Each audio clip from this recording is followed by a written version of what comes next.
I am Joseph, son of Jacob, once a dreamer, now a ruler. My story, well, it's one of betrayal, perseverance, and ultimately, forgiveness. In my youth, I was my father's favorite. Now Israel loved Joseph more than any of his other sons because he had been born to him in his old age, and he made an ornate robe for him. This robe, a symbol of my father's love, became a source of bitter resentment for my brothers. But it wasn't just the robe. You see, I had dreams. Dreams that seemed to elevate me above my family. Listen to this dream I had. We were binding sheaves of grain out in the field when suddenly my sheaf rose and stood upright, while your sheaves gathered around mine and bowed down to it. Look, here comes that dreamer. Come now, let's kill him and throw him into one of these cisterns. Their hatred culminated in a moment that would change my life forever. So when the Midianite merchants came by, his brothers pulled Joseph up out of the cistern and sold him for 20 shekels of silver to the Ishmaelites, who took him to Egypt.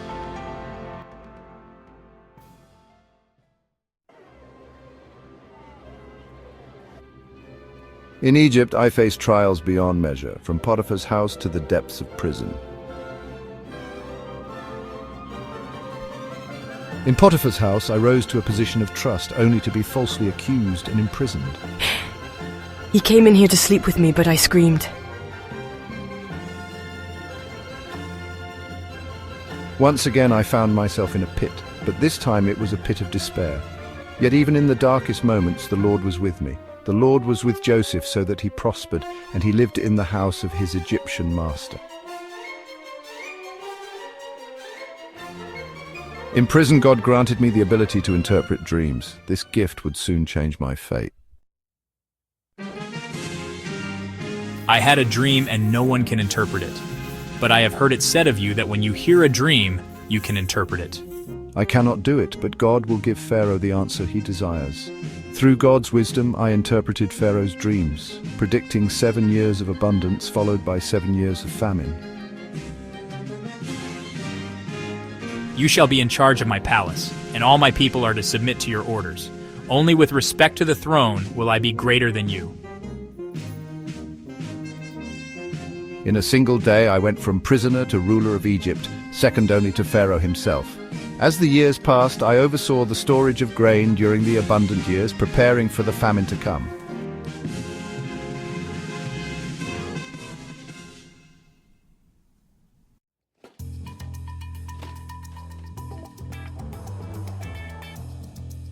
When the famine struck, it reached far beyond Egypt's borders, even to the land of Canaan, where my family lived. One day, as I oversaw the distribution of grain, I saw a sight that made my heart skip a beat. My brothers bowing before me, just as in my dreams so many years ago. I recognized them, but they did not recognize me. The power was in my hands. I could have sought revenge, but in that moment, something within me changed. Years of anger and bitterness melted away, and he wept so loudly that the Egyptians heard him, and Pharaoh's household heard about it. Joseph said to his brothers, "I am Joseph. Don't be afraid. Am I in the place of God? You intended to harm me, but God intended it for good to accomplish what is now being done, the saving of many lives." In forgiving my brothers, I found freedom. Our family was reunited, and God's plan was fulfilled. Now I am ready to die, since I have seen for myself that you are still alive.